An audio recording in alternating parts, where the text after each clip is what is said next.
Good morning, everyone. My name is Qin Gao. I'm a professor at Columbia School of Social Work. I'm also the director of the Columbia China Center for Social Policy. Today, it's my honor and great pleasure to have Professor Xian Huang from Rutgers University, Department of Political Science, to join us to share about her new book. She's also a faculty member at the Rutgers Center for Chinese Studies. Professor Huang and I met each other quite a few years ago.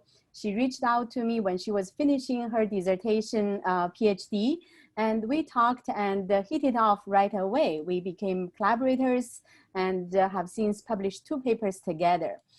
This year, it's my great delight to learn that her book, based on her dissertation, has been published by Oxford University Press.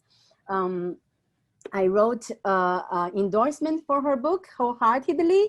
I wrote, Xian Huang has written a brilliant book on the policy and politics of healthcare in China. Her analysis powerfully combines quantitative and qualitative evidence and reveals the deep-rooted inequalities in access to and quality of healthcare enjoyed by different groups of Chinese citizens. The lessons are profound and sobering, and that's exactly how I felt after reading the book. I hope we have rich discussion today. Professor Huang will speak for about 40 minutes, followed by Q&A. I urge you to type your questions in the Q&A box. If you have other ideas or comments to share, you can enter into the chat box. I urge you to behave civilly and be supportive of the speaker and other participants. So without further ado, Professor Huang, I turn it over to you. Welcome. Thank you, Qin. Good morning, everyone. First of all, I want to extend my gratitude to Dr. Gao for inviting me and also for providing me tremendous help and support along this way. Today, I still feel very, very grateful for her help and support. And I want to thank you all for attending this talk. Today, I'm delighted to share with you my book, which is titled Social Protection under Authoritarianism, Health Politics and Policy in China. This topic suddenly becomes interesting to many people due to the novel coronavirus outbreak, in which China's health system is of global consequence. Before I launch into my book, I want to briefly talk about people's impression on China's healthcare system. When I chose the cover image for this book, the editor suggests using 2 photos. The first one shows a very long line in the front of a Chinese hospital. And the second one, which is the current cover image of this book, displays a crowded room full of parents and children who are doing infusions in a Chinese hospital. I think the editor's choice reveals many people's impression about China's healthcare system. That is, health resources are scarce and a large population in this country have problems to get access or afford health care. As a Chinese saying holds, seeing a doctor is hard and expensive. 看病贵,看病难. Besides crowding, some people may have seen that some Chinese hospitals are quite advanced in terms of medical equipment and technology, while others might believe that China's healthcare system still lags behind, especially in the rural areas where people still rely on the barefoot doctors or home remedies for medical treatment. In my opinion, all these impressions about China's healthcare system are right. In my 13 months fieldwork in China for this book, I did see some high-level hospitals with many world-class technology and equipment, but I also find many low-level health facilities not only crowded, but also lacking qualified or experienced health professionals. So it is simplistic to describe China's healthcare system either as being advanced or being backward, because there is huge variation in it. Compared to other middle-income one-party autocracies that have spent on average 5.85% of GDP on healthcare in the first decades of 2000s, China has a more modest health expenditure, about 4.77% of GDP. And the Chinese level of total health expenditure in GDP is significantly lower than those of other autocratic regimes, such as monarchy and multi-party regimes, but higher than those of military regimes. As shown in this figure, despite relatively low health expenditure as a share of GDP, China's public health expenditure as a share of total government expenditure is about 10%, higher than the average of one-party authoritarian countries and of the other types of autocracies, such as multi-party and military regimes.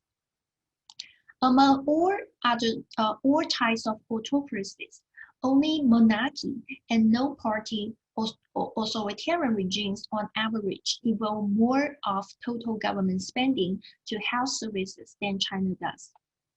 So a conclusion that can be drawn from this comparison between China and the other middle-income countries, especially autocracies in the 2000s, is that despite limited resources devoting to healthcare, the Chinese authoritarian state has attached a relatively high priority to providing healthcare compared to its counterparts with similar political regime type on average. Motivated to explore and explain China's healthcare system, my book focuses on social health insurance, the main channel for Chinese to attain healthcare benefits. China's social health insurance was officially established in 1998.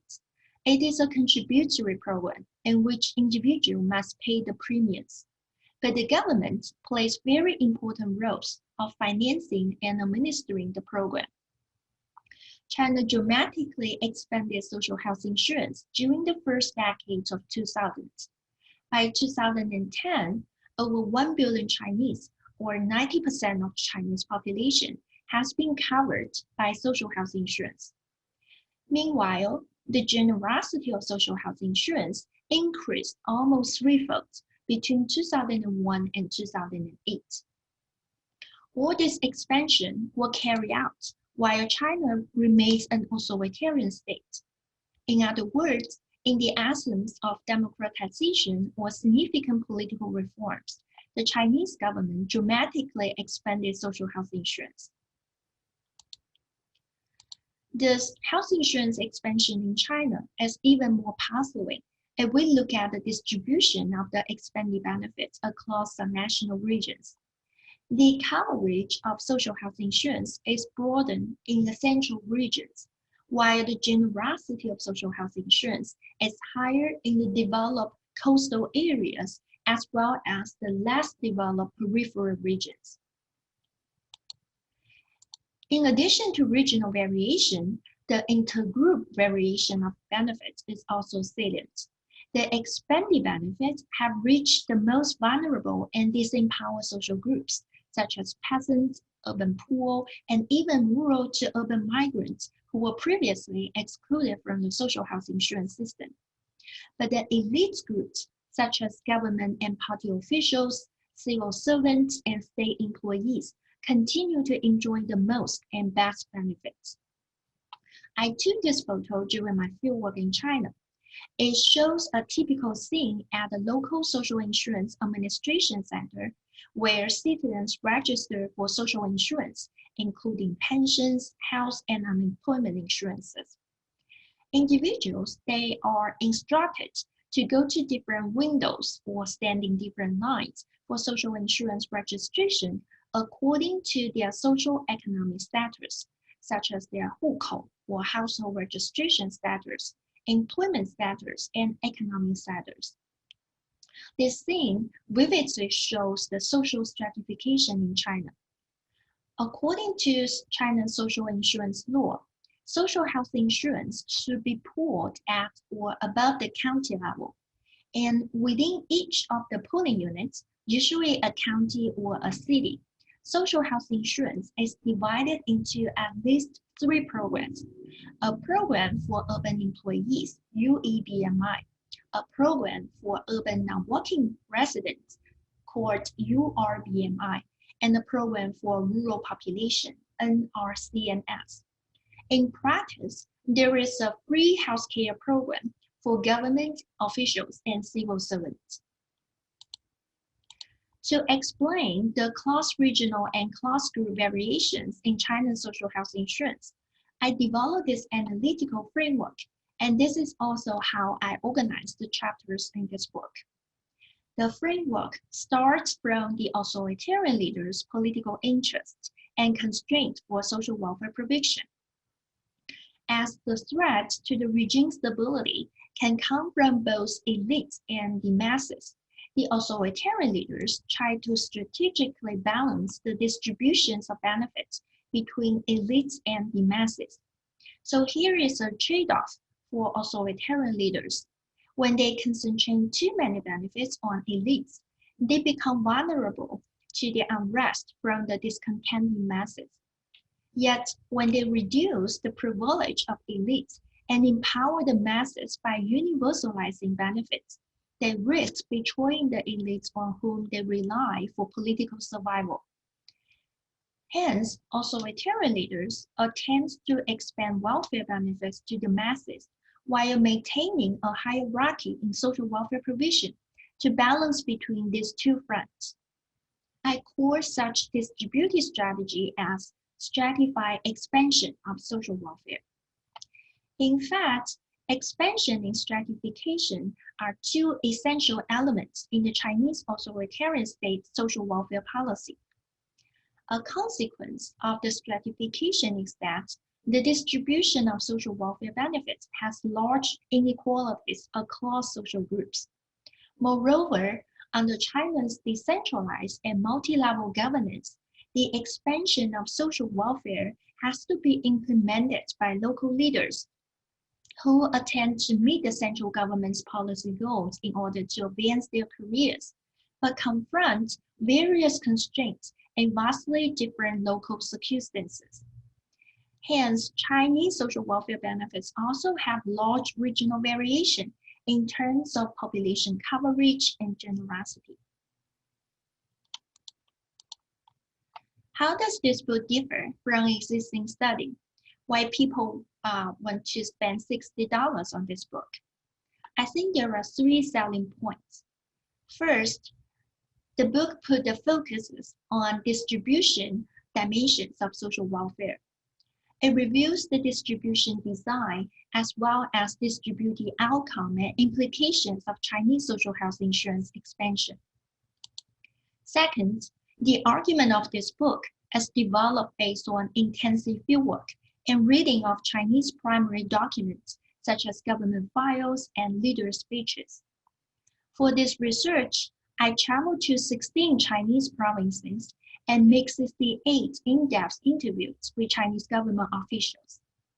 I guess this part may be worth at least $30 given the increasing difficulty to do fieldwork in China nowadays. Third, as you may already see in the analytical framework, the Chinese authoritarian state is disaggregated into 2 parts in this book, the central leadership and the localities. Contradictory to many people's impression about the Chinese state, which is often characterized as a very strong and unified government, the interaction or the tension between the central and the local government, such as control and evasion of control, are actually the core of politics in China's social welfare expansion. The authority in China's social policy is decentralized and fragmented, with various policy preferences competing both vertically between upper and lower levels of governance and horizontally among different lines of bureaucracy. Some political scientists call the Chinese system as fragmented authoritarianism. Under such a system, incremental and protracted reform process, huge regional variation, and uneven implementations of policy are bound to emerge. Take health insurance policy as an example. Throughout China's contemporary history, no single ministry or bureau has been entirely in charge of health policy. Most of the time, rural health insurance has been under the control of the Ministry of Health, while the urban health insurance has fallen under the jurisdictions of the Ministry of Human Resources and Social Security. Health assistance is left to the Ministry of Civil Affairs. Within the central government, at least these three ministries, one leadership group, and one commission are involved in the health policy making, either by jointly issuing official directives or by participating in health policy research or deliberation. The horizontal fragmentation of authority at the central level is carried down to each level of local government. The central ministry's interests are replicated in their local bureaus. The Municipal Bureau of Human Resources and Social Security, just like their ministry, have an interest in seeing the social risk pooling for urban employees to succeed because they're responsible for the management and the usage of the health insurance fund for urban employees. Similarly, the Municipal Bureau of Health, following their ministerial superiors, support healthcare provision all through public facilities.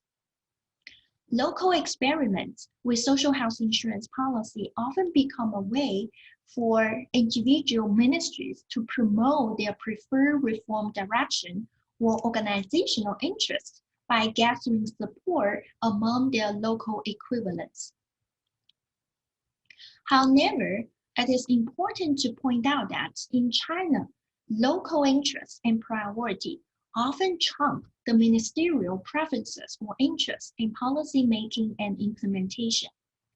The local bureaus are subordinate to the respective local governments. For example, both Municipal Bureau of Human Resources and Social Security and the Bureau of Health, they count on the municipal government for personnel, budgets, and facilities. As a result, it is the local government that have the final say in implementing local health policy, including decisions on the detail of social health insurance. Any policy experimentation in social health insurance cannot succeed or last without the support from local political leaders whose policy preferences are shaped by local interests, as well as the interests of the central leaderships. Given the background knowledge about China's health system, let me elaborate the argument and empirical evidence in this book. As I mentioned, Chinese authoritarian leaders adopted a stratified expansion strategy in social welfare provision, that is, perpetuating a particularly privileged provision for elites while developing an essentially modest provision for the masses to manage the trade-off in benefits distribution between elites and the masses. I specified the formation and development of this strategy by drawing qualitative evidence from the central leader speeches, central work conference memos, and government publications. These qualitative materials reveals the coexistence and intertwining of expansion and stratification in the central leader's social welfare decision between 1998 and 2011. Specifically, the center established a social health insurance program for urban formal employees in response to the massive layoff and early retirement during the state-owned enterprises reform in the late 1990s. It further strategically expanded social health insurance to other economic sectors and social groups after 2003 for both political and economic concerns. Throughout the expansion, the center intentionally and relentlessly protected the elite group's benefits using fiscal transfers social legislation, and personnel control so that the stratification of health benefits among social groups was maintained. Through a quantitative analysis of the center's fiscal transfers to provinces between 1999 and 2009, I further found that the center allocates more funds to the provinces with large elite groups, such as fiscal dependents, state-settled employees, and even urban hukou holders. Both the distributed strategy and the fund allocations of the Chinese central leadership reflect its intrinsic interest in social welfare distribution, that is, privileging the elites while providing the masses with basic benefits. Given the center's distributed strategy, local leaders have both a mandate and discretion in social welfare provision. Using provincial data about the coverage and generosity of social health insurance, I found there were 4 significantly different models of social health insurance expansion in subnational China. A dual model, given generous benefits to more people, is prevalent in the East Coast. A privileged model, given certain groups more benefits, is found in some Northwest ethnic minority regions and the capital city, Beijing. A risk pooling model, given meager benefits to more people, is common in provinces along the Yangtze River. And a statistical model, given meager benefits to only certain groups, is present in northeast and southwest parts of China. Regression analysis shows significant correlations between local social risk and the expansion of social health insurance coverage, and between local fiscal resources and the expansion of social health insurance generosity. How to explain such statistical correlations? My fieldwork indicates that high social risk, such as population aging, labor outflows, without adequate fiscal resources at the local government's disposal, motivate the local leaders in the central China to focus their expansion efforts on enlarging the risk pool of social health insurance, resulting in a strict yet inclusive model of social health insurance expansion in this region. On the contrary, abundant fiscal revenues combined with low social risk incentivize the local leaders in the ethnic minority regions or the large cities to enhance the benefits of social health insurance exclusively, leading to a generous yet exclusive model of health insurance expansion. In contrast, a combination of both high fiscal revenues and social risk give rise to a generous and inclusive expansion of social health insurance in the coastal areas, while a combination of low fiscal revenues and social risk in the rest regions is conducive to a strict and exclusive expansion, which is basically maintain the status quo of social health insurance.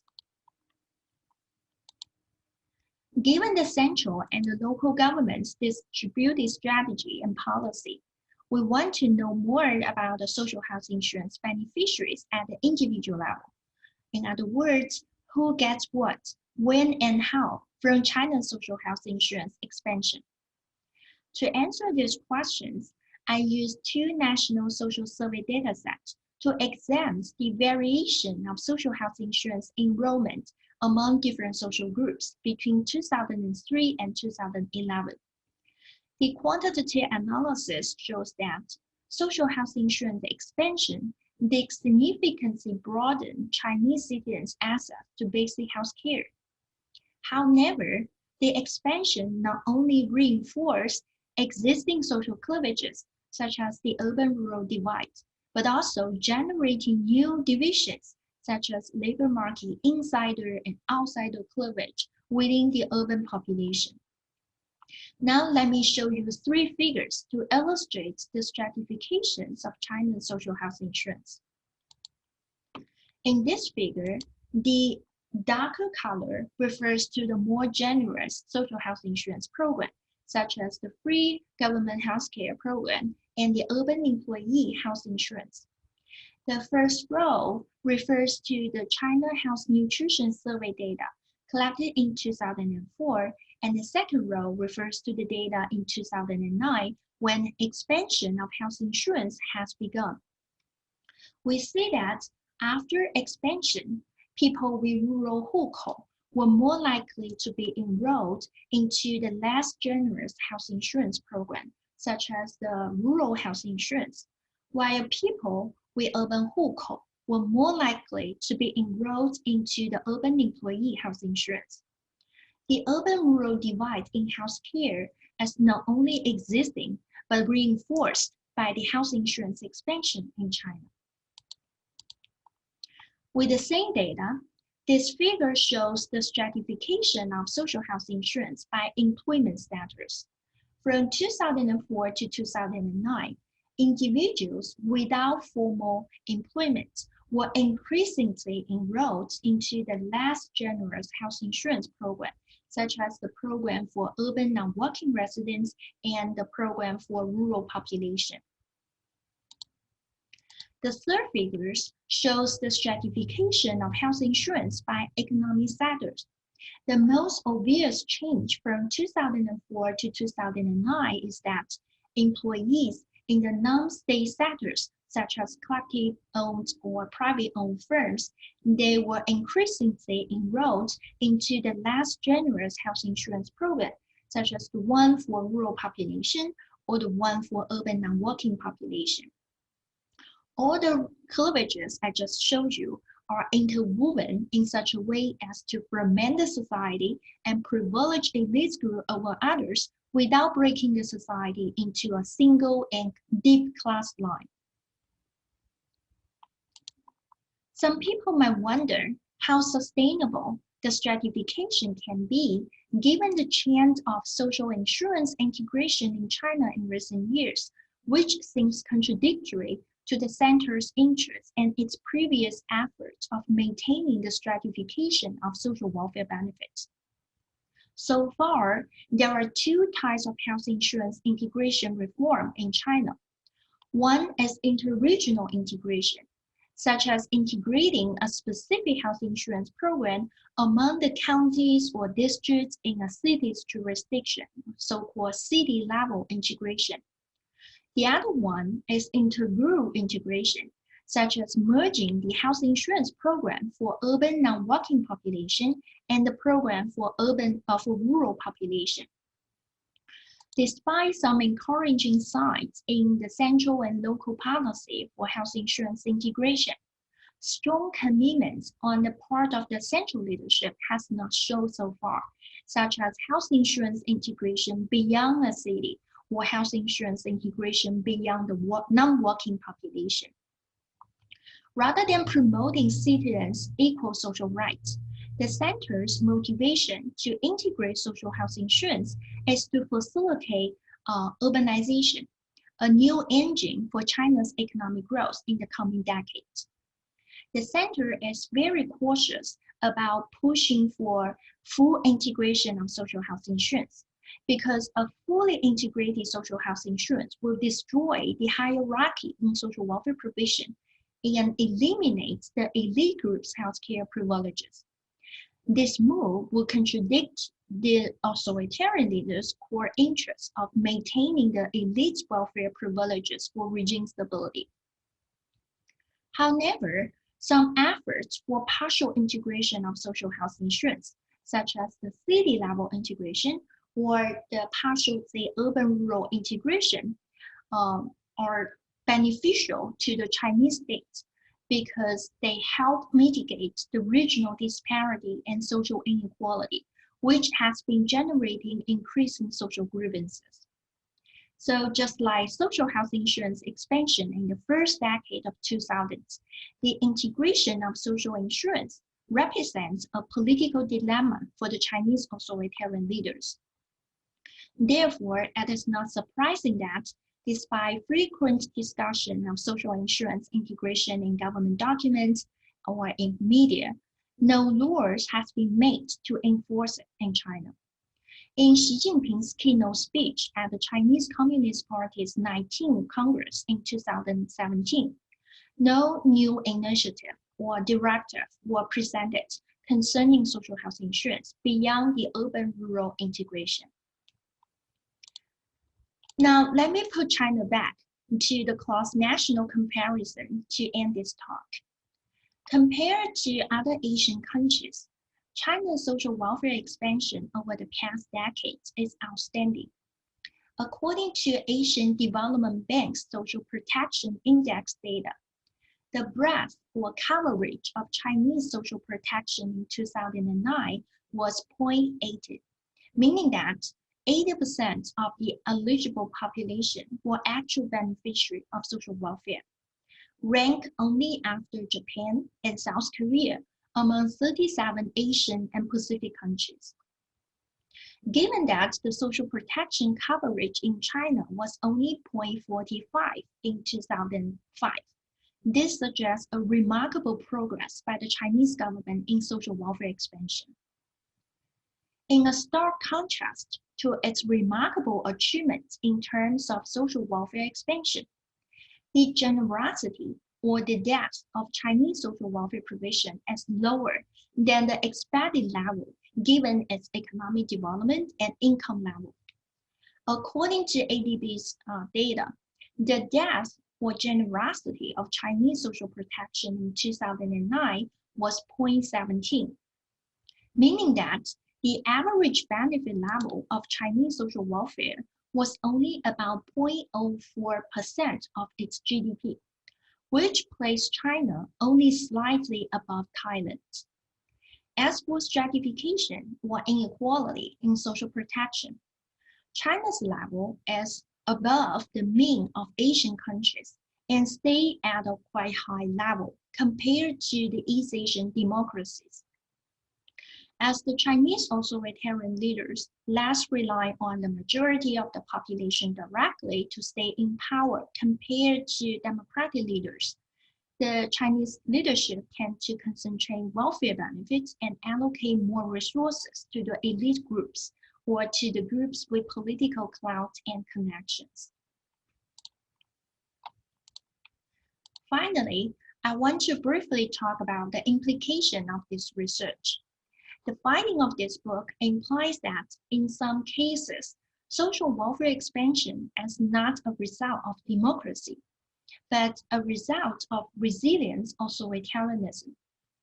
Not only the national leaders in authoritarian states might expand social welfare provision strategically to achieve the balance of interest between elites and the masses, but also the local leaders in authoritarian states may be motivated to proactively accommodate local needs in social policy, as we have found in certain types of Chinese provinces.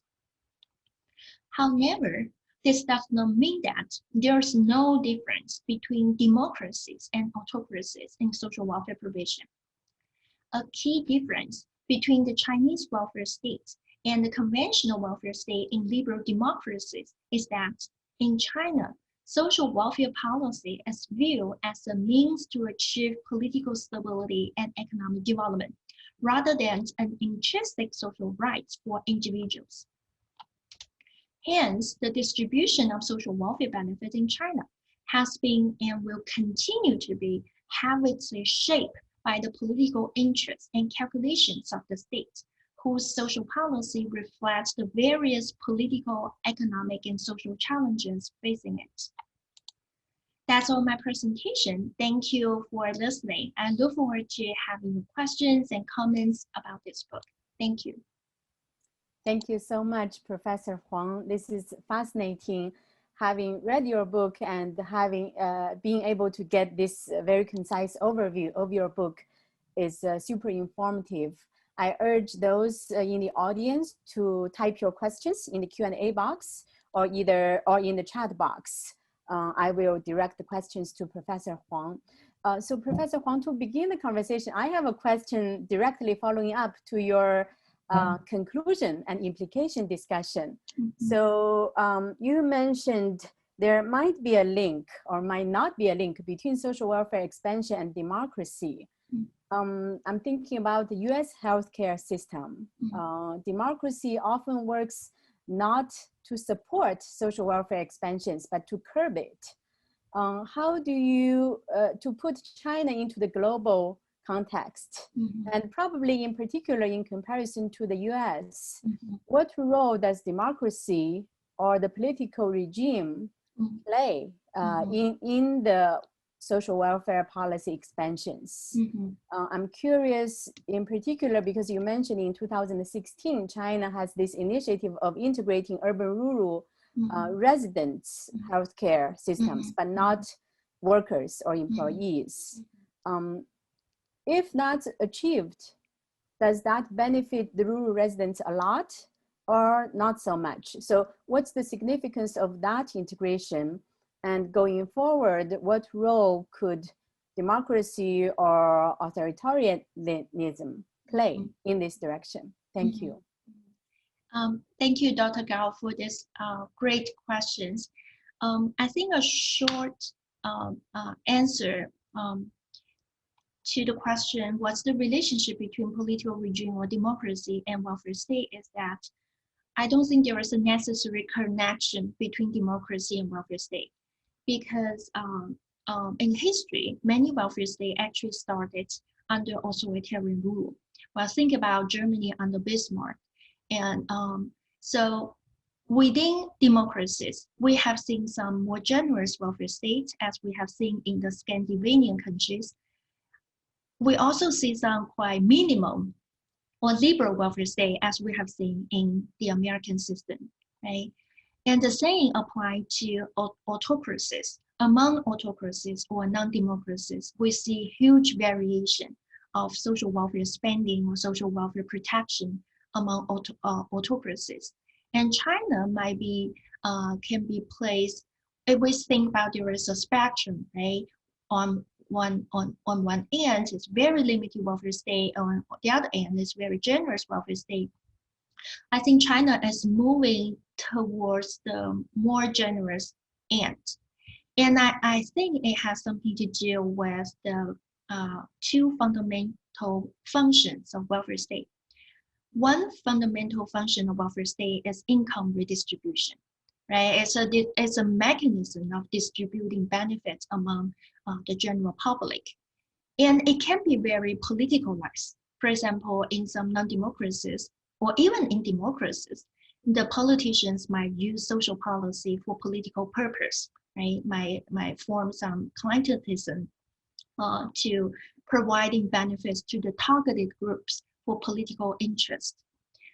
That is one function of income redistribution, and has your research has informed that Chinese social welfare has modest magnitude of income redistribution, and it has regional variation. You also have variation over time. And the other functions of welfare state is risk sharing or risk pooling. It's pooling the risk among different social groups, or even pooling the risk for individuals in their life course, right? Think about pensions program, unemployment programs, or work injury program. I can see that the risk dimensions of Chinese social welfare state might constitute a stronger and more powerful driving force for social welfare reform and expansion in China in the near future. Like this year, during or after the COVID-19 pandemic in China, we have seen some new healthcare reform initiative. And that is to try to promoting the or enlarging the pool of social health insurance funds. So put the money from individual saving accounts, healthcare saving accounts, into the social pool to really increase the risk sharing, the risk pooling functions of social insurance. So I would say that both driving forces, income redistribution or benefit distribution, as well as risk sharing, are driving any country's democracy or non-democracy social policy And we can see it's very interesting to see sometimes one of the forces might dominate, but sometimes it's most time, I believe, it's the interaction of these two forces driving over state development. Thank you so much for your thoughtful response, which I really appreciate. And I know you're working on a new book on the risk pooling aspect. So look forward to that work.